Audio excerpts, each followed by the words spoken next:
This is what it looked like when nearly 500,000 people tried to evacuate during Hurricane Floyd. Many of you from the Lowcountry reported that you were stuck on the highway in that traffic for 10 to 12 hours for a trip that in normal times would have taken an hour and a half. Now, imagine 1 million people in Gaza trying to get out in less than 24 hours as Israel's war against Hamas ratchets up. Today, Palestinians started that mass exodus from northern Gaza ahead of Israeli fighters' expected ground invasion against Hamas militants. We are honored to have as a special guest a former colleague of mine whom you recognize. He's had the opportunity of covering Israel in his long and illustrious career here at Live 5, none other than Live 5's own Bill Sharpe. Thanks for being here, Bill. Good to be with you, Ralph. If you wouldn't mind, tell our viewers a little bit about how it was when you actually had to report in Israel. Israel is a wonderful country, very friendly people, salt of the earth people, Ralph. And they, like you and me, love their families. And I got to know some Israelis all over the country. I've been 3 times. I went during the second Gulf War, and that was a little bit harrowing. Nothing like what they're experiencing now, but Israel was being attacked back then too.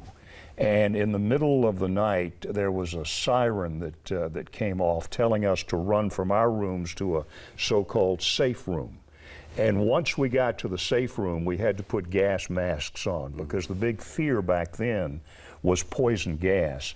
Now, it's nothing like what you're seeing today. The atrocities now are just it's horrible to imagine what's on the ground there now in Israel. And to make matters worse, you know, Israel is saying to the Palestinians, you got to get out of Gaza. There are more than 1 million people packed into that small strip between Egypt and Israel, and it's going to be a terrible nightmare. It already is. They've cut off power to the Palestinians. They cut off water. They have no bathrooms. It's just terrible. It's unimaginable. And I want you to go back to me a little bit about that bunker, that safe room. I was hearing reporters talk about those. I think in the hotels they have one on every floor. Yes. Can you describe that for us? How big is it? It's just a regular room, but they have reinforced the room and they have put plastic under the door strip so that poison gas can't leak in as well. And as soon as you go in, you have a director of the room. He or she is called a director of the room. They tell you, okay, Bill, okay, Raphael, put your mask on. Let me check it. Put it on. Let me look at it to make it safe. And if you've got, you know, if you don't like things around your face, you have some endurance there with putting that mask on and having to keep it on for probably hours until the all clear is given. That's what happened with me. And I don't like masks on my face. That was tough.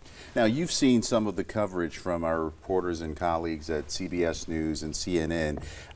How would you describe the differences between how the war was covered back then, or how the conflicts were covered back then in Israel, and what you see and how they cover it today? There's no comparison, Raphael. First of all, the technical stuff that you have is so much superior. You can go live anywhere.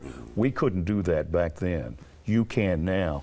But the danger is so much more imminent now than it was back then. Yeah, we worried, especially when they were launching things called Scud missiles at us.